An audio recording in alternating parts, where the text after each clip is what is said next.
smarter to be on SportsGrid.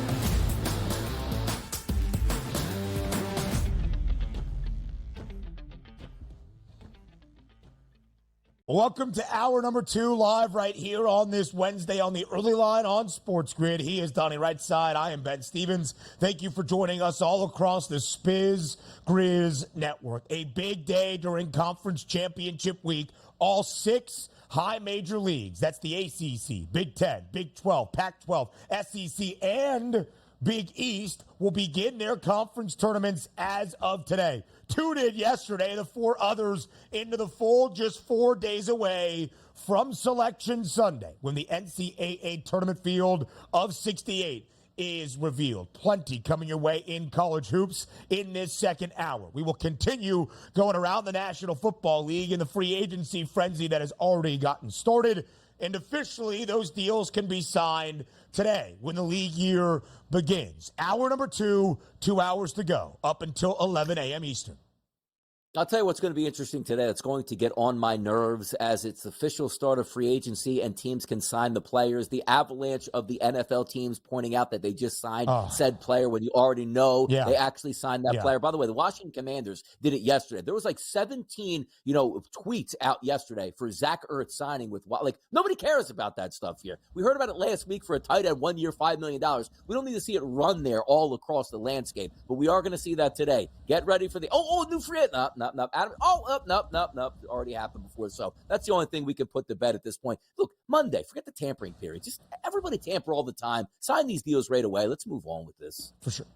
I mean, we're tampering all the time. We welcome in our SportsGrid radio audience here into hour number 2 of the early line on a Wednesday. He is Donnie. I am Ben. You're listening on Sirius XM Channel 159. All of our radio terrestrial affiliates now in the fold as well. When I say tampering all the time, if you think the legal tampering window that started at noon Eastern on Monday afternoon, and then within 2 minutes we had news of deals breaking all around the league was happening in that short of a span, I got a great, whatever the saying is that I can sell you somewhere. I can't even remember what that saying was. But the burner phones are burning with agents and front office execs even well before the legal tampering window does begin. But speaking of free agency, we have seen some quarterback moves around the National Football League, headlined by Kirk Cousins, the new starter in Atlanta. And the market reflected that, making the Falcons, who were already booked as a favorite to win the NFC South, an odds-on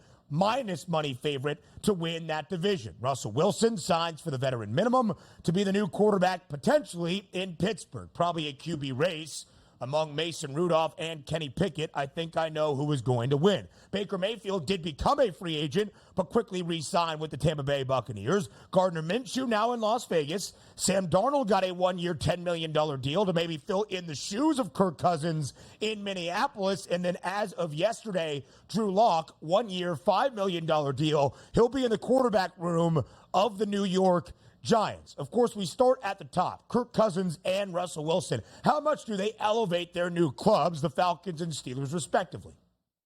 More so, there's not one single player that's going to be worth more to his team here in this free agent cycle of 2024 than Kirk Cousins is going to do with the Atlanta Falcons. Now, you can also counter the point and say, Donnie, well, hold on now. You have the NFC South here. They were the favorites before Kirk Cousins even get that. I understand it because we were anticipating that they were actually going to make a move for a veteran quarterback, whether that be in the draft, making moves, getting Justin Fields, and or a guy like Kirk Cousins. Because quite frankly, if they even got Justin Fields instead of Kirk Cousins, they're still the favorite in that division. That's what the anticipation was there. But looking at Kirk Cousins overall, the minute he steps in there, and we're expecting him to be healthy, that's 4,000 yards from that position here and roughly 30 touchdowns. That's going to help your defense. That's going to help your offense. That's going to help winning football games. And also keep in mind, you're in a division that's not very good. The Saints, I don't know what they're doing, but it looks like a rebuild. The Carolina Panthers are the bottom of the barrel. And then Tampa Bay is like, hey, we'll run it back from a mediocre team that was just last year alone. And we're expecting Baker Mayfield to play even better than than he did last year? We'll see if that happens. But if we just start at the top here with Kirk Cousins, that's the single best move in free agency to help a football team and go, you know what? Yep. Now we're the favorites in our division. Number 2, real quick, Russell Wilson. It is a good move for the Steelers because you are getting a quarterback upgrade. But the arguments that we always have, Ben, with the Pittsburgh Steelers is we're supposed to win Lombardis. We're not supposed to be 500 football teams. And even you can see it now. Nobody's going to argue with that Mike Tomlin isn't a good coach because there is something to be said about every single year we're technically in the mix here. But you even see it on social media now. The Pittsburgh Steelers fans getting angry, going like, yeah, it's fun that we're in big football games in December, but it's not so fun when we're not actually a Super Bowl contender, and the minute we get to the playoffs, we get bounced out right away. That's what you have to watch out for. But you can't fault the Steelers for taking a look-see on Russell Wilson at $1 million. I can't fault that, even though I don't think it's best for the future, to be honest.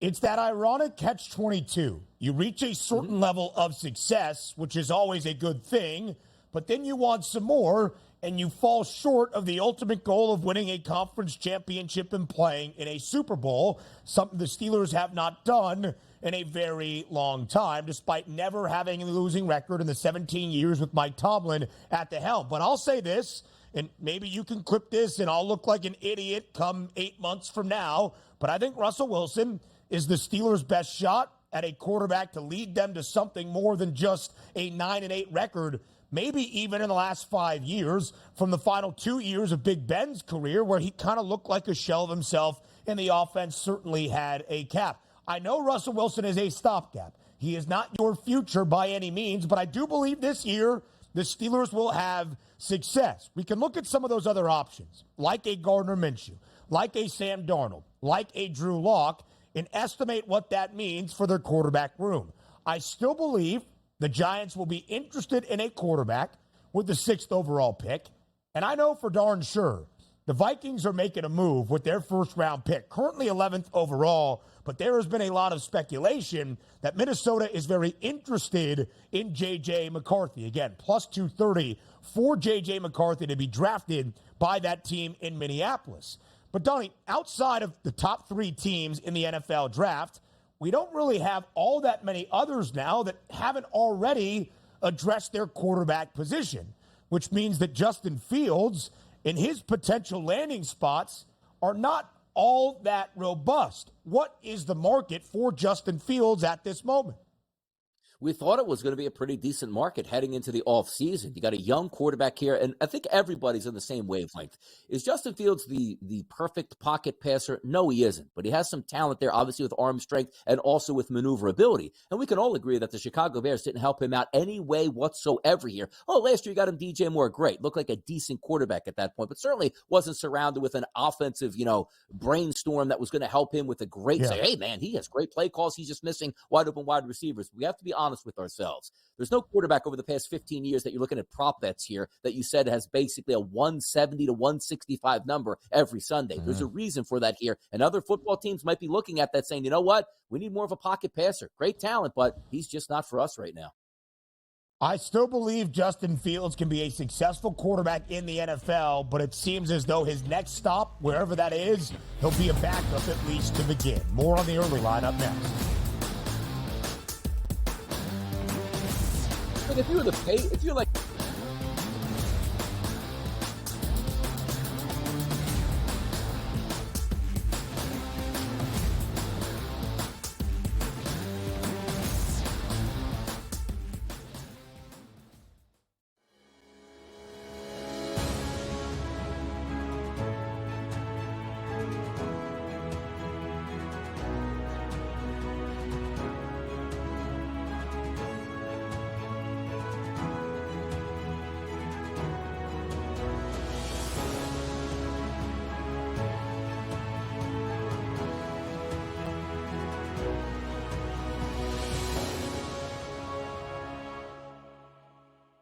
The Bostonian versus the Book. In the Big Ten, it's the same thing. No offense to you guys. This feels like the Penn State rule.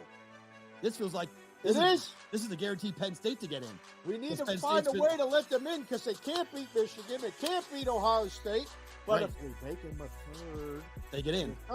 This is the Penn State rule. Be better than the West half. Yep. If that 1 year that Lightning in a Bottle catches on the West half, we'll let them in too because they'll bring people. The Bostonian versus the Book. Kentucky on the road as a 7-8 point dog, beat Tennessee by 4. North Carolina as a 5.5 point underdog, beat Duke on the road. I took Kentucky plus the points. I think you won it as well. I even said I wouldn't be shocked if they won it. I'm not shocked. They're just that good. It's can they be focused for 40 minutes, and they actually played, I guess you would call it somewhat defense. Game time decisions only on SportsGrid. How about this? Nikola Jokic, heavy favorite here to minus 170 price, followed by SGA at plus 250, and Luka Doncic at a 7-1 price. It would require a whole lot from Luka to 15 of the next 20 games he has to have triple doubles, something absurd. And it really just comes down to Jokic being amazing, doing everything he's doing. I hate to say it, but he's probably had this locked up the second Embiid was announced out.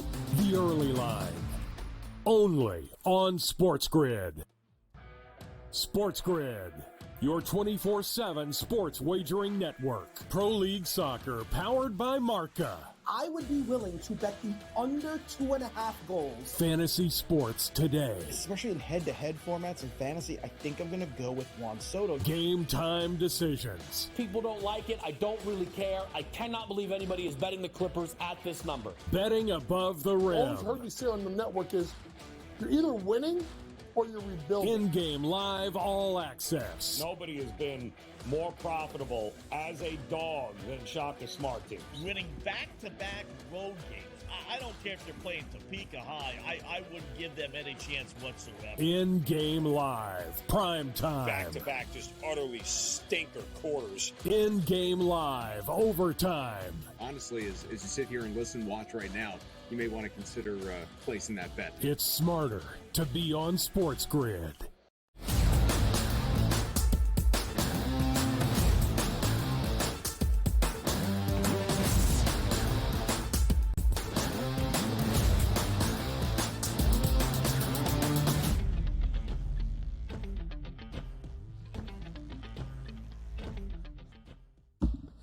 You got to stop, man. You got to stop doing that. With 5 seconds left before we come back from commercial break, you know what you're doing. You are an agent of chaos. We are supposed to be professional here on the early line. We are supposed to look with a stern face into the camera and say, welcome to Conference Championship Week here in hour number 2 of TEL. Because on this Wednesday, the 4 other high major conferences that had yet to start their conference tournament are in action. Yesterday, the ACC and the Big 12 got their conference tournament started with day number 1. The Big 10, Big East, Pac-12, and SEC all join the fold on this Wednesday as well. Donnie, we are right here in Midtown Manhattan. The weird thing about SportsGrid Studios, if you don't know, we're actually in a hotel in Midtown Manhattan. So we're not all that far away from Madison Square Garden, just a few blocks, a very quick walk, very convenient location. So if there's something big happening at MSG, we're right in the heart of it, which includes teams staying here for the Big East tournament. As I walked into the lobby this morning on my way up to the studio, who did I pass? Dan Hurley, the head coach of the UConn Huskies, and his star big man, Donovan Clingan. We focus on the Big East tournament, where Connecticut is an odds-on favorite at minus 160. Now, UConn won their first regular season conference crown in the Big East since the late 1990s, nearly 2.5 decades. In that span, Connecticut has won 5 national championships. They are looking for their first Big East tournament title since 2011, and the odds makers believe UConn is that front runner in a minus money way. Yeah, I believe they were minus 150 yesterday, now escalating here to a minus 160, and you tend to agree with it. Also keep in mind, Ben, similar to what we talk about in March Madness, why it's so important to get that number 1 seed, because your path is going to be the easiest, or at least supposed easiest, to get to the Final Four. You take a look here at the Big East tournament at Madison Square Garden. UConn is the 1 seed, which means they're going to wait the winner of Butler and Xavier. If they beat them, they're going to wait the winner of Seton Hall and St. John's. The reason why I'm bringing up those 2 teams is you don't hear me talking about let's have an early round matchup against Creighton and or Marquette. So Creighton and or Marquette have to beat each other before they even face UConn. That's the difference between getting the number 2 seed and the number 1 seed. So if UConn, which I do believe is the best team in the Big East and will win the Big East tournament, their path should be easier, and it is easier than the number 2 and the number 3 overall seed. Now, the one interesting thing about this tournament, like we've been talking with John Rothstein now for 2 weeks based on Kolek's injury, it looks like he's probably not going to play unless they need him, which usually would mean in March Madness where it's a win or go home. But I think those things might be subject to change if, let's just say, Marquette makes a run and beats Creighton and finds himself maybe in the Big East final against UConn. You know he's going to want to be out there, and if he's healthy, they'll let him play. So that's one to keep an eye on. But for me, UConn is the top dog here in the Big East. They should win this thing. Absolutely so. And last year we saw Shaka Smart's Marquette Golden Eagles not only win the regular season crown, but the Big East tournament title as well. That's one of the main questions for the Big East tournament. What is the status of Tyler Kolek? The team that sits in the 2 spot is Creighton. They have the second best price at plus 390. Greg McDermott's Blue Jays have now been in this new look Big East for 10 years since we have started doing this version of a Big East tournament at Madison Square Garden. They have reached the tournament title game 4 of those 10 years, but they have come up short all 4 times. Might this year be different? Second best price, bottom half of the bracket away from UConn. I will be at the Big East tournament tomorrow with our producer, Joe Frizo. We will be there for UConn's matchup against either Butler or Xavier. And then what might be a win, and you are firmly in to the big dance game in the Big East tournament. St. John's in Seton Hall. It is going to be as good as it gets inside Madison Square Garden. The Red Storm on a storm. They have won 5 straight games. That will be a crucial one tomorrow against Shaheen Holloway and Hallball. Also on the right side of the bubble as of this moment, a ton of quad 1 and quality victories for the Pirates. Tomorrow's win over the Johnnies would go a long way. How about some of the teams in action today? Villanova needs to win against DePaul. Donnie, have you looked at the line for Nova and DePaul tonight? The nightcap inside Madison Square Garden? Yeah, absolutely monstrous at this point here. So we're not expecting any downfalls here from Villanova. Crazy. We're squeaking by DePaul at this point, which brings up, by the way, a side point there. We were hearing about some rumors that DePaul might be getting a new head coach, and Porter Moser, if he was able to go to DePaul, which looks like he's not going to, that would have been an absolute grand slam home run. Like, somebody has to take the reins at DePaul. It can't just be a doormat there year after year after year. It can't happen anymore. Porter Moser was a natural tie, of course. He has spent the past 2 years in Norman at Oklahoma, was the guy that led Loyola Chicago to all of those magical March runs in the last few years. He has denied it, but we've heard college coaches deny a lot of things, and then when the season comes to a close, you never do know. Villanova, by the way, 22.5-point favorite against the Blue Demons, who have not won a single game in Big East action so far this year. Love the over in that matchup at 136.5. How about this for the game before Nova and DePaul? Providence, if they have any hope of getting in the NCAA tournament, needs probably 2 wins in the Big East. They got Georgetown today, so it's Providence against the Providence Sun, Ed Cooley and his Hoyas. The Friars a 10.5-point favorite in their opener in the Big East tournament. We will see the Big Ten get started today in Minneapolis as well. Purdue, the tournament favorites, even money, plus 100, more than $2 in front of Illinois, the Illini, the 2 seed in the Big Ten tourney. How about Nebraska? Their best conference finish in the Big Ten in their now over 12 years in this conference, 9-1. The Huskers are the 3 seed. Wisconsin fell out of the double bye. Not a good month of February. Not a great month of March so far for the Badgers either. 12-1 price. In Michigan State, have you seen the numbers? 18-13 is the overall record, but the Spartans have wonderful metrics, still in the top 25 in terms of the net. But you got to start winning some basketball games at a certain point. A 14-1 price on MSU. Yeah, and it's one of those conferences that we're looking at. If one of these teams can make a run and get hot, to steal one of those automatic bids here by winning the Big Ten. But I don't think that's going to happen. This morning at the FanDuel Sportsbook, placed a wager here on Purdue at a plus 100 price. And I do like this about the Big Ten tournament as well. If you had a successful season, the top 4 seeds, Ben, double buys here. So you let the other guys slug it out there. You wait here. Now, also, sometimes it can be a detriment. We've seen teams get hot and make those runs where, let's just say you are Purdue. You might face a team, let's just say Rutgers isn't a very good team. To say Rutgers beats Maryland, then moves in, and you know what I mean? Or Minnesota, Michigan State get hot there, move into that spot. You've already played a game on your home court with a chance for an upset. I'm not looking for any upsets, but there is one of those teams. They're not really even a wild card at this point. Illinois, I still think is so talented and can put it together. But my money is on Purdue. Show me something, Purdue, here, because everybody's waiting for you to get knocked out by Minnesota or Michigan State. Like, that's the Purdue that we know. When it's win or go home, they love to go home. Are we going to see today in Minneapolis with Michigan finishing last in the conference for the first time in a very long time, I believe over half a century, is today in Minneapolis. The final game that Juwan Howard will coach as the head man of the Wolverines. Penn State, 6.5-point favorite against Michigan. Total at 150.5. Love the over there. First game of the Big Ten tourney. Maryland and Rutgers. Disappointing year for the Terps. Sorry to our boss, Greg Sussman. Maryland, a 3.5-point favorite. How about this for a total 125.5? It's never fun. It's never easy against the Rutgers Scarlet Knights. 2 numbers, though, I do want you to pay attention to if we can pull up those Big Ten tournament title odds once again. Ohio State under Jake Diebler. They have won 5 of 6. 30-1, an intriguing team that is inching closer and closer to the bubble. In Indiana, won 4 straight to end out the regular season.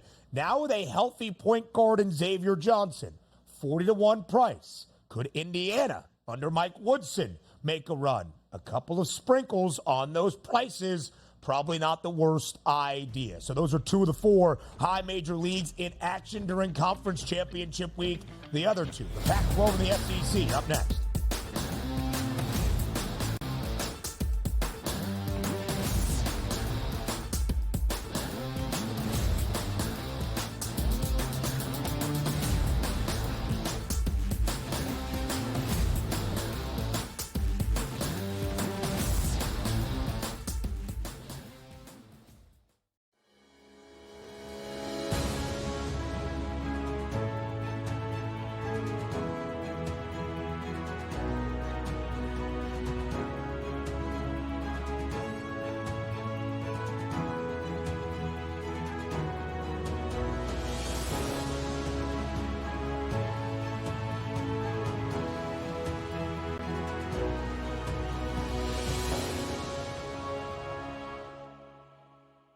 The Bostonian versus the Book. In the Big Ten, it's the same thing. No offense to you guys. This feels like the Penn State rule. This feels like this is the guaranteed Penn State to get in. We need to find a way to let them in because they can't beat Michigan. They can't beat Ohio State. But if we make them a third, this is the Penn State rule. Be better than the West half. Yep. That one year that Lightning in a Bottle catches on the West half, we'll let them in too because they'll bring people. The Bostonian versus the Book. Kentucky on the road as a 7-8-point dog, beat Tennessee by 4. North Carolina as a 5.5-point underdog, beat Duke on the road. I took Kentucky plus the points. I think you won it as well. I even said I wouldn't be shocked if they won it. I'm not shocked. They're just that good. It's can they be focused for 40 minutes, and they actually played, I guess you would call it somewhat defense. Game time decisions, only on SportsGrid. How about this? Nikola Jokic, heavy favorite here to minus 170 price, followed by SGA at plus 250, and Luka Doncic at a 7-1 price. It would require a whole lot from Luka to, like, 15 of the next 20 games he has to have triple doubles, like something absurd. And it really just comes down to Jokic being amazing, doing everything he's doing. Like, I hate to say it, but he's probably had this locked up the second Embiid was announced out. The early line, only on SportsGrid. SportsGrid, your 24/7 sports wagering network. Pro League Soccer, powered by Marca. I would be willing to bet the under 2.5 goals. Fantasy sports today. Especially in head-to-head formats in fantasy, I think I'm going to go with Juan Soto. Game time decisions. People don't like it. I don't really care. I cannot believe anybody is betting the Clippers at this number. Betting above the rim. Always heard you say on the network is you're either winning or you're rebuilding. In-game live all access. Nobody has been more profitable as a dog than Shaka Smart teams. Winning back-to-back road games. I don't care if they're playing Topeka High. I wouldn't give them any chance whatsoever. In-game live. Prime time. Back-to-back just utterly stinker quarters. In-game live. Overtime. Honestly, as you sit here and listen, watch right now, you may want to consider placing that bet. It's smarter to be on SportsGrid.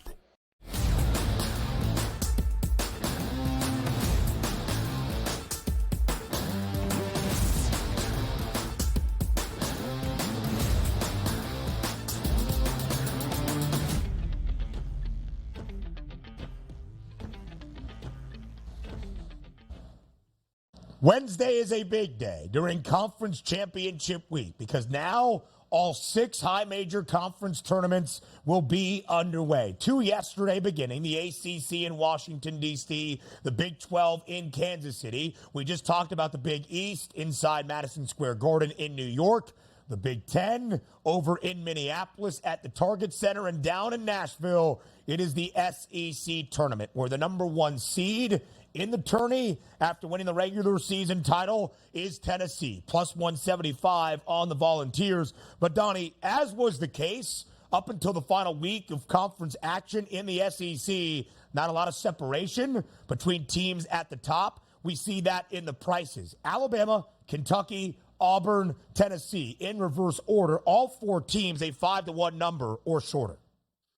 And you're taking a look at the SEC tournament here, and rightfully so. We're talking about the parity because this is the one that we take a look at the high majors. All right, clear cut, clear cut, clear cut. You look at the SEC, it's not clear cut. And by the way, you could sell me on Tennessee as a 1 seed. You could sell me on Kentucky as a 2 seed, Alabama the 3 seed, Auburn a 4. And also, I'm not going to go South Carolina, even though they're a quality ball club, but Florida at that 6 seed here is just so fun to watch play basketball. And if they're playing at the top of their game, which quite frankly, we've seen quite a bit down the stretch in the ACC, what a fun team and what a great price you can get on those. So starting it off with the conversation in the SEC, this is the one where I say to myself, you can get ultimate value and you can convince me on a couple teams can win this as opposed to me, hey, Donnie, who's going to win the Big Ten? Well, come on now. It's going to be Purdue. Who's going to win the Big East? Got to be UConn. I don't have that same feeling. Tennessee is a great ball club, but I do think they're challenged right behind them with a couple seeds here. It's going to be a great tournament to watch it play out.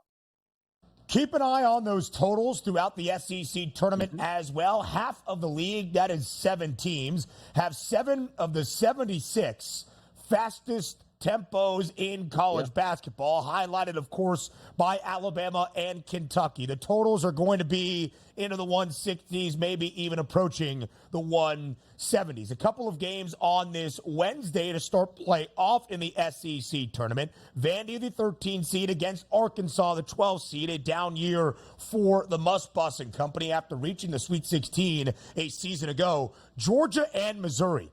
Can Missouri finally win a game in the SEC? Total tonight, 146.5 between the Bulldogs and the Tigers. Missouri's gone over in 5 straight. That was my first look. Then I did just a little bit more handicapping. Georgia, only a favorite, DRS. They're laying 3.5 against Mizzou tonight. 5 times in SEC action so far this season. In all 5 games, Georgia has laid a number as the favorite. The total has stayed under. Just something to keep in mind. Now, are there teams in the SEC, as we like to go through the conference odds, that need a win or 2 to solidify a resume, get in on the right side of the bubble? Perhaps. We assume A&M is in. Florida should be in as well. Mississippi State, the 9 seed in this tournament, that will open up its SEC action in Nashville against LSU tomorrow. That is the intriguing team. You see them there at 50-1. In fact, South Carolina A&M and Mississippi State all at 50-1. And how about those Gamecocks? A historic year for Lamont Paris and company in Columbia. They were in the running for an SEC championship in the regular season up until that final week. They fall all the way out of the double byes. They will be the 5 seed in Nashville at the SEC tourney. Yeah, and by the way, taking a look at how the tournament is built, I always do appreciate the top 4 seeds getting the double buys here because they certainly earned it. But if you're looking to make a run, I mean, it's like making a run in the NCAA tournament. Let's just say, I don't know, Georgia can get hot. You got to win 5 games to cut down the nets at the SEC championship for them. Same thing if, let's just say, Arkansas can get hot and get on a run. Now, we don't anticipate it, and that's why the road is certainly harder for the lower seeded teams here. But again, the parity is going to be fantastic in this. I would not be surprised if any one of those 5 teams that I mentioned won the SEC. I wouldn't even call it an upset at this point. And you take a look at some of the odds and the price points there. Florida 16-1, Alabama 5-1, Kentucky 4-1, Auburn plus 240, and Tennessee plus 175. The parity is telling you in the numbers. There's a lot of really good teams in the SEC on that top shelf here, and any one of those guys cuts down the nets. I'm not going to say like, wow, didn't see Kentucky winning this thing.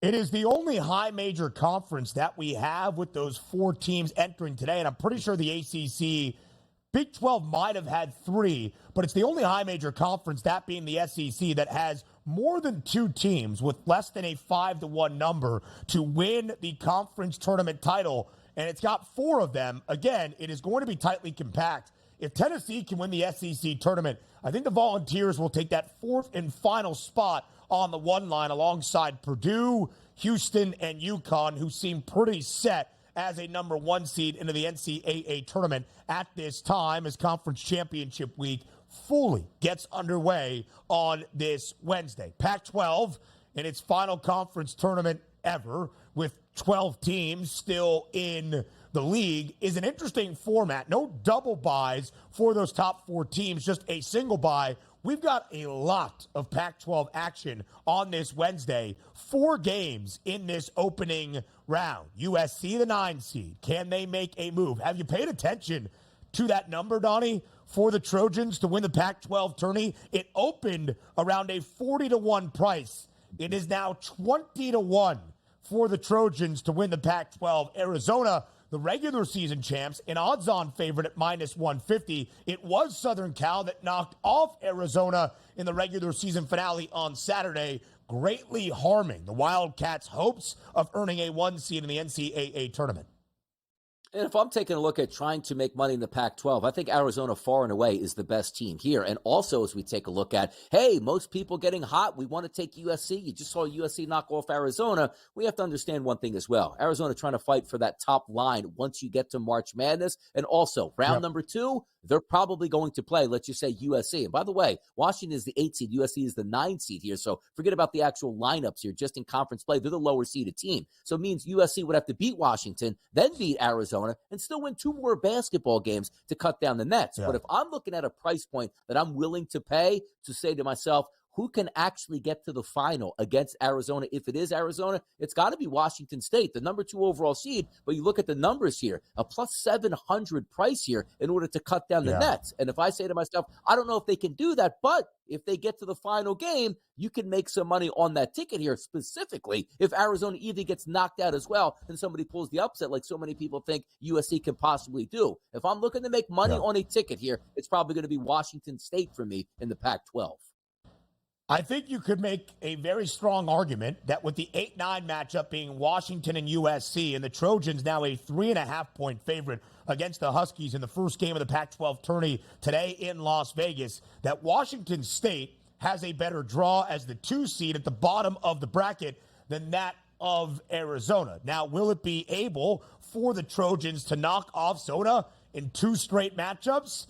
That's going to be a tough test. But USC first up today, 3.5-point favorite against UW. An interesting year, to say the least, in Seattle. Mike Hopkins, who was the longtime assistant under Jim Boeheim, seemed to be the heir apparent in Seattle. And then Jimmy B just said, I'm going to keep coaching. My sons are here now. I'm going to keep coaching. Mike Hopkins goes out to Washington, one of the good recruiters in the sport. NIL investment was there, never really materialized in Seattle. There is a thought that as soon as the tournament is done for Washington, Mike Hopkins is going to be let go. A good spot for USC, now fully healthy with Isaiah Collier and Boogie Ellis leading the way in the backcourt for USC to at least win 1 game. USC below 500, though, in the regular season. Not an at-large team in terms of that consideration, even on the bubble. They would have to win the Pac-12 tournament to have any chance into the big dance. Yeah, it's true. And also, you take a look at the other team there with UCLA as that 5th seed here. They're going to have to win a lot of basketball games if they can get by Oregon State, which they're favored to do so. Then you take on Oregon. But you're looking at price points here at 40-1 for UCLA coming into the season. Maybe some high hopes, Mick Cronin and the boys. Maybe they can catch lightning in a bottle. But the reason why we're bringing up some of these longer options in these conferences, because once again, it's not about like, Donnie, you dummy, UCLA can't win it here. It's about turning that ticket into profitability, and it's much easier to make a profit on a ticket that's 40-1 than, let's just say, 3, 4, or 5-1 at this point. So I'm just keeping an eye on early there. It's fun. And also, I'm glad I wasn't able to do this yesterday at the FanDuel Sportsbook. Like, we were talking about the Miami Hurricanes. I don't know if I'm going to do. Ben sends me a text. What about this Miami game? It's like, of course, once you get the text, you're in automatically at that point to cheer on. But also, I went back to the FanDuel Sportsbook. Was like, ooh, can I even take a 90-1 price on Miami, thinking that maybe they catch lightning in a bottle with 2 or so wins, and that ticket can be profitable. Thank goodness I wasn't able to find that number, and the FanDuel Sportsbook didn't post them until this morning on the ACC numbers. But those are the vibes you get. We're trying to look at tickets here that could have a lottery at the end of it, but more importantly, be able to make you some money. Listen, we're going to break down pretty much every conference tournament throughout these next 2 hours. I mean, we're into our second hour. We're going to be into hour number 3. Every conference tournament outside of the Ivy, which is only 4 teams, starts on Saturday, into the fold on this Wednesday. So we'll run through the Big 12 matchups that sees Kansas as the 6th seed without Hunter Dickinson and Kevin McCullough Jr. as an underdog in Kansas City. That is craziness. But we'll look at all of those opening round or second round matchups and give you some best bets and some breakdowns and previews over this next hour and a half right here on the early line. And again, when you look at those conference tournament prices, Donnie brings up a great point. You don't just need it to cash. You're hoping that team can win a few games with a long number to get to the semifinals or to that championship game, give you the hedge out perspective or a cash out perspective. I mentioned Ohio State and Indiana perhaps in the Big Ten. Donnie gave you Florida, 16-1 number in the SEC. I don't really know if there's that team in the Big East. In the Pac-12, I've got a sprinkle on Southern Cal, USC at 20-1. Joe Lisi, the mastermind, joins us next. He's got to work sometime.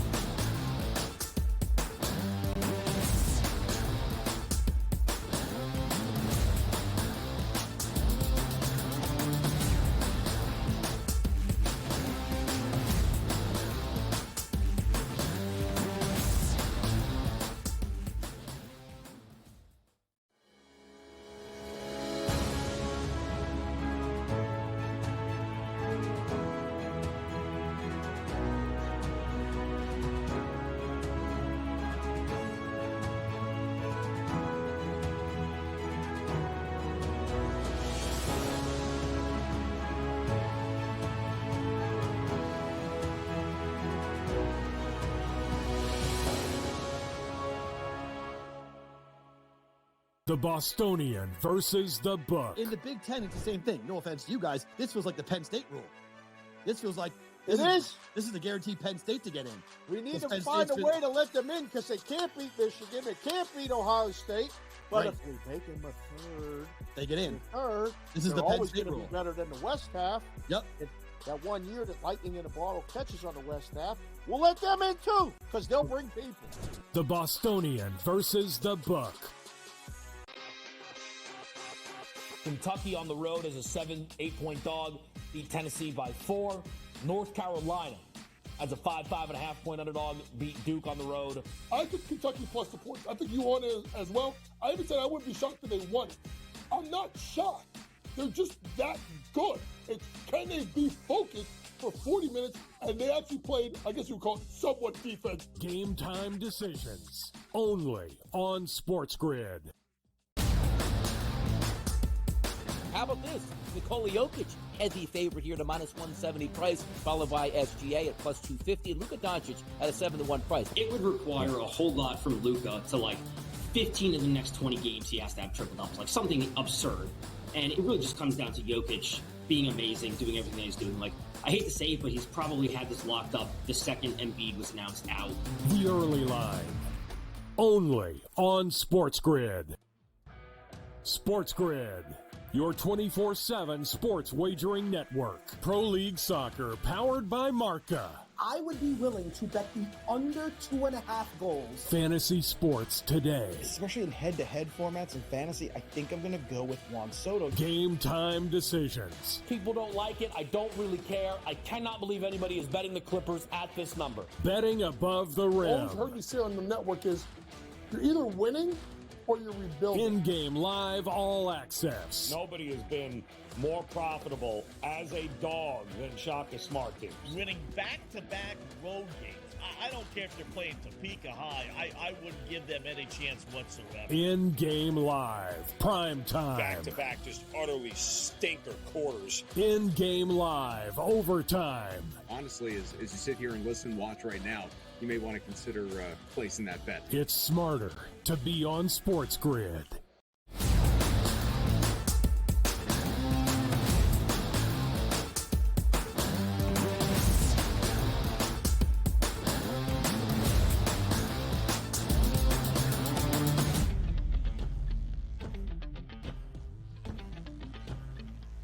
Live right here on this Wednesday on the early line. It's going to be a tough one. Live right here on this Wednesday on the early line on SportsGrid. I am Ben Stevens. He is Donnie right side. And look who we found off the milk carton. It's Joe Lisi joining us here on this Wednesday on TEL to look around NFL free agency and all the big moves that have happened up until this point. Lisi guy, great to have you back here on the early line. Great to have you back on the SportsGrid network. Oh, it's a wonderful. I don't know what I did to deserve this so early in the morning with you two, but I'll take it. Why not, gents? Somebody should have had their blueberry coffee a little bit earlier on. Lisi, NFL free agency really got started noon Eastern time, that legal tampering window, but we know the moves were happening behind the scenes. The big move of Monday with the quarterback in Atlanta, Kirk Cousins. Now, the new starting QB for the Falcons. There are questions, Lisi, about Kirk Cousins in his 12-year NFL career. Only one playoff victory. The narratives and the storylines around his primetime performances when the lights are the brightest. But now in Atlanta, how far do you think Kirk Cousins can bring the Falcons this upcoming season?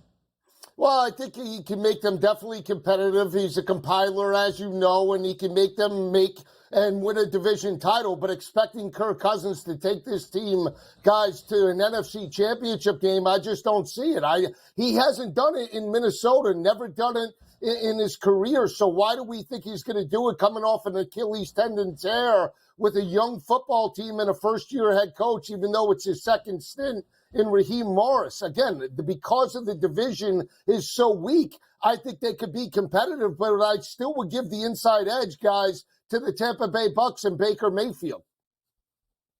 Yeah, if we're taking a look at the NFC South, it is a weak division. Last year for me, I thought it was going to be the New Orleans Saints winning that division there. They weren't able to get that done. But if we're lining up, I love this move for the Atlanta Falcons, not necessarily for the future. And I think what Joe's talking about is what's the ultimate goal? Of course, it's making deep runs in the playoffs. But for a team like Atlanta, that seems like so far in between here that we've had some deep runs in the playoffs, just maybe being the best team in the division is enough for them. Winning the division, which also you saw last year, a mediocre Tampa Bay team gets into the playoffs, gets a home game and bounces a team like the Philadelphia Eagles. I think the Atlanta Falcons, Joe, can have a successful season, which means winning the NFC South and also getting a home playoff game and picking up a victory there. I think it was a step in the right direction for Atlanta. And by the way, let me ask you this. If it wasn't Kirk Cousins for you, Joe, who was going to be that guy in Atlanta that they were looking for? Well, Donnie, I think you bring up great points, but I could have made the argument of Justin Fields. You could have capitalized on his mobility and versatility. Yeah. He did play his college football initially at Georgia in Athens,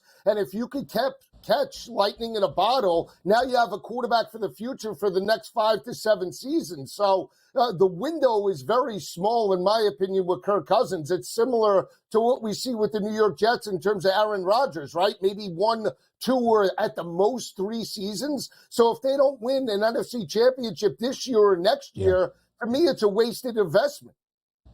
The signing of Kirk Cousins has moved the market most out of any of the free agency moves we have seen so far this week. The Falcons were the favorites to win the NFC South, but a plus money price with the expectation a new quarterback would be there in the ATL. Now a minus money favorite are the Falcons at minus 110 to win the NFC South. So, Joe, I asked you about the outlook for Atlanta. Now with Kirk Cousins, a similar question for Russell Wilson.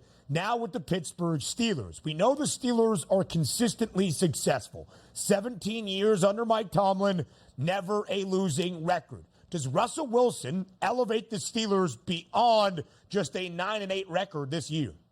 No, I don't believe so. And another quarterback that I don't think is going to lead that team to an AFC championship. And if you're going to take in a quarterback that's potentially going to lead your team, why would you want Russell Wilson? 2 Super Bowl champion coaches in terms of Pete Carroll and Sean Payton moved on from Russell Wilson. He's not a locker room guy. And you know the Pittsburgh Steelers had locker room issues at the end of the regular season last year with younger players like George Pickens. So why do you want to take in a guy that really, statistically had stepped up, but didn't, lead his team, number one, and number two, is not going to elevate this team to the next level? Again, I would have taken a shot on a younger quarterback in Justin Fields that could potentially grow with these young playmakers, and maybe you have a team that can compete in maybe 2 or 3 seasons. But is it anything different than Mason Rudolph, guys?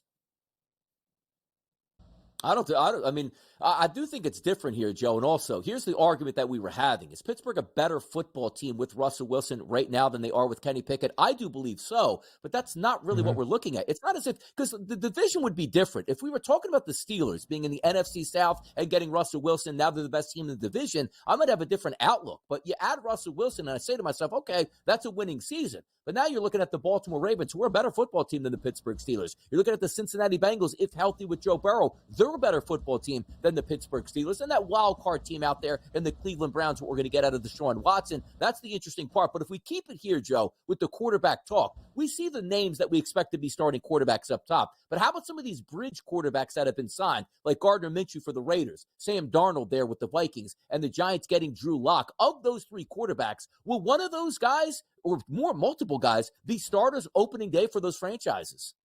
I think potentially Gardner Minshew, and we talked about it last year, Donnie, in terms of what he was able to do with young talent in the Indianapolis Colts. He almost led them to a playoff appearance. He puts up numbers. He's a riverboat gambler, but the kid's a winner. Out of all of those quarterbacks that you just mentioned, Gardner Minshew could come in, plug and play, and just have that quarterback to wide receiver relationship with Devontae Adams. They do have younger playmakers on the offensive side of the ball, and the way the defense developed with Antonio Pierce and that staff, they can potentially compete for at least a wild card appearance. I think Sam Darnold, that is the X factor. Can Sam Darnold channel what he had maybe in terms of that one stint that we saw against Baltimore where he led a touchdown drive? If that's possible, maybe he could put up numbers. But is Justin Jefferson going to be there? I doubt it.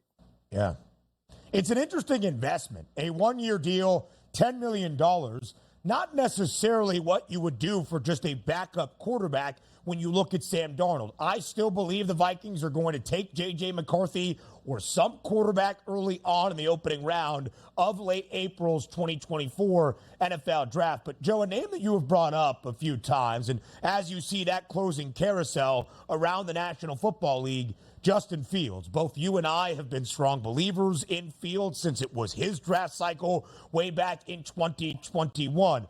What do you think the market looks like now for Justin Fields?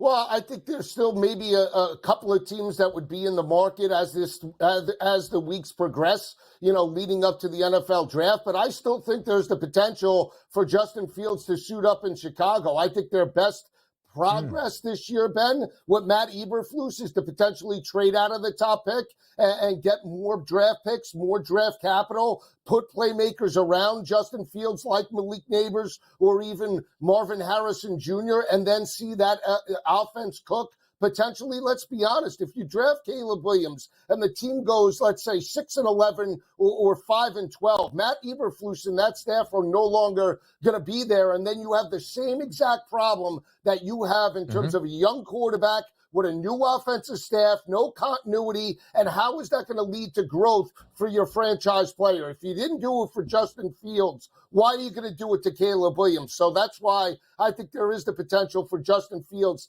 to stay pat in Chicago, especially now with DeAndre Swift there. Let's go back about 3 to 4 weeks right now. For me, thinking about the Chicago Bears, it's 100% they must trade Fields, but also we're under the guise that maybe you get a 1, maybe you get 2 2s. How about 2 3s at this point? That market has shrunk so much that the Chicago Bears probably have the meetings going like, are we just going to give this guy away? Because before it was, well, at least we're going to get a 1 back and then we get Caleb and we can get after it. If we're just going to give Justin Fields away, we're not getting that ammo back that we thought we might have had, that double shot at extra draft compensation and getting our future superstar quarterback. So in the coming days, we'll see if that market does evolve for the Chicago Bears and Justin Fields, but it doesn't look like that's in a hurry to go anywhere. How about this move here? The return of the running backs in the NFL. Derrick Henry goes from the Titans over to the Ravens. It feels like a match made in heaven, Joe, unless they get to the AFC Championship game and decide you're not getting the football, Derrick Henry. What do you think about this move for the Ravens getting King Henry? No, I think it's a great move for Baltimore, especially when you want to know that they want to run the football. They averaged well over 130 rushing yards per game, one of the best rushing offenses in the NFL. He's a bell cow. He can carry it 20 to 25 times, more so than Gus Edwards that now is with the LA Chargers. So I think this is an added dimension for Lamar Jackson. He could take games over. Also like the signing of Joe Mixon to Houston. He's a versatile running back. Could still catch the football out of the backfield, guys. Yeah. So I think that's a dimension for C.J. Stroud, that it's an upgrade from where they were with Devin Singletary. Devin Singletary was good. I still think Joe Mixon could be one of the better backs in the AFC, running it and catching it. The one head scratcher to me, and Donnie, you might laugh, but I don't think Saquon Barkley is that much of an upgrade from DeAndre Swift. It's a great addition, but I don't think it puts Philly over the top. I don't think it does. Interesting. Now, that was going to be my next question to you, Joe. Donnie, take the response, though. Yeah, let me just get a rebuttal on this. Number one, I'm surprised Joe Lisi is up at 9:51 a.m. in the morning. And also, he was having a very good return back to the network since the last time we saw him was at the Super Bowl. And then he just went off the rails here and started saying, Saquon Barkley is an upgrade over DeAndre Swift for one thing. He's a 3-down back that is excellent out of the backfield catching passes. The one thing you do have it on me, though, is DeAndre Swift would have been a cheaper option than Saquon Barkley. But I think they just saw what happened with Run CMC out there in San Francisco. And I think they want to sort of catch that sort of lightning in a bottle there. So away we go.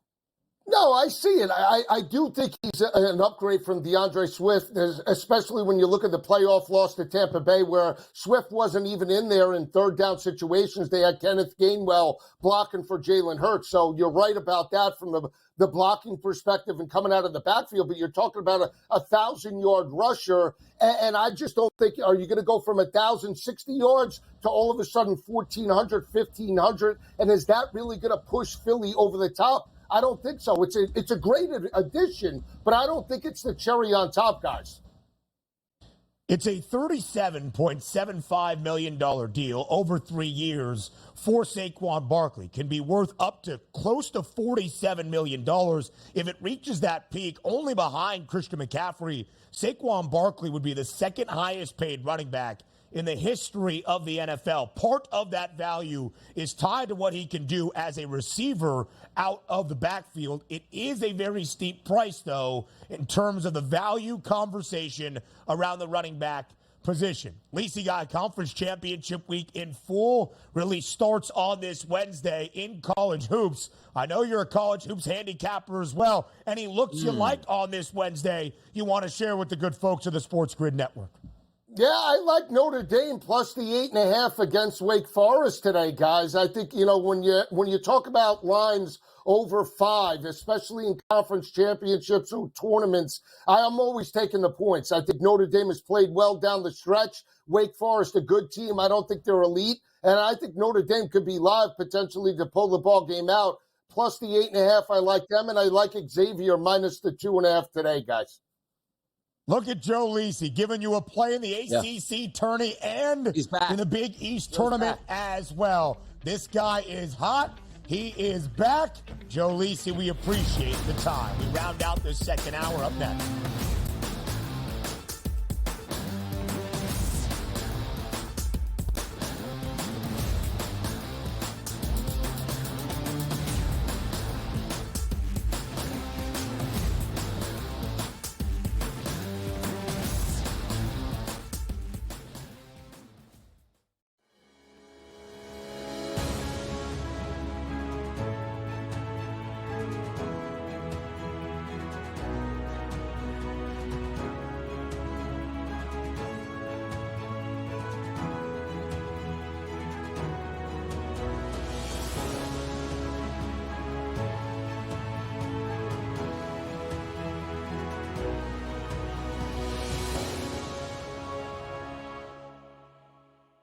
The Bostonian versus the Book. In the Big Ten, it's the same thing. No offense to you guys. This feels like the Penn State rule.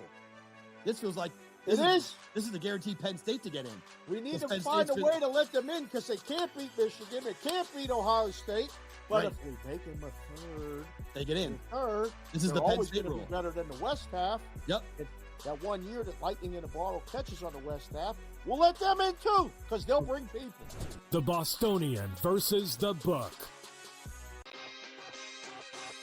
Kentucky on the road as a 7-8 dog, beat Tennessee by 4.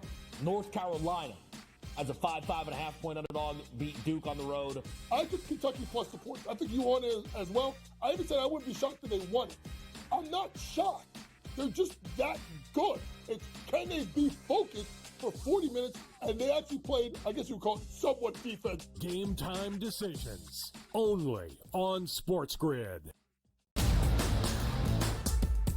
How about this? Nikola Jokic, heavy favorite here to -170 price, followed by SGA at +250, and Luka Doncic at a 7-1 price. It would require a whole lot from Luka to, like, 15 of the next 20 games he has to have triple doubles, like something absurd. And it really just comes down to Jokic being amazing, doing everything he's doing. Like, I hate to say it, but he's probably had this locked up the second Embiid was announced out. The early line, only on SportsGrid.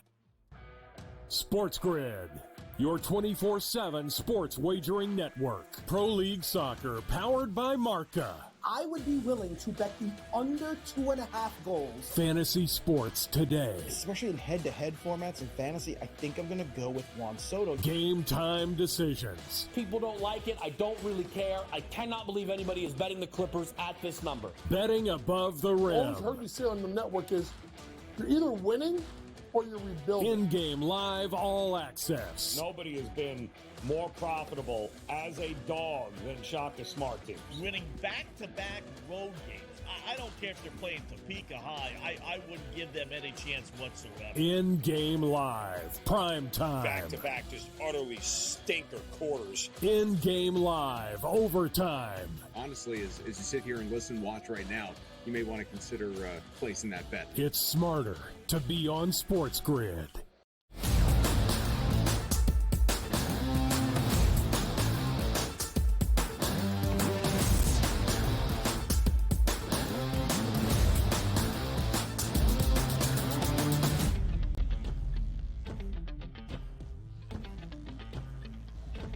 Ending out hour number 2 of this Wednesday live right here on the early line on SportsGrid. I am Ben. He is Donnie. You want a poll to hear from the people? That's what we have here. Yesterday, Donnie took some exception with the idea that when we asked who has had the best start to free agency, 2 teams were listed, the Packers and the Eagles, and an individual in Kirk Cousins, who obviously had a great start to free agency. He is now the quarterback for a team that is an odds-on favorite in a weak division to win said divisional title, and he made a boatload of money. So, Donnie, you get your wish as we ask the people between 3 teams who had the best start to free agency. We do that now and fade the public.